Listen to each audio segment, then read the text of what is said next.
The European Commission has begun an investigation into all state money received by Anglo-Irish banks since last year.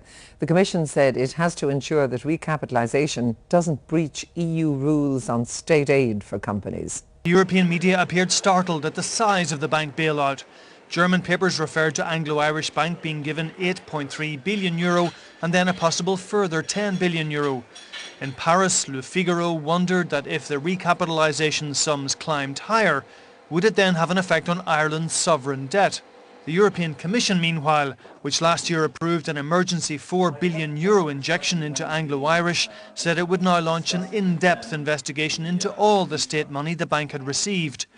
It's getting a lot more money now than had previously been foreseen, and the Commission has an obligation to make sure that there won't be any undue distortions of competition. The Commission said it hasn't yet been notified of an extra $10 billion alluded to by Brian Lenihan yesterday.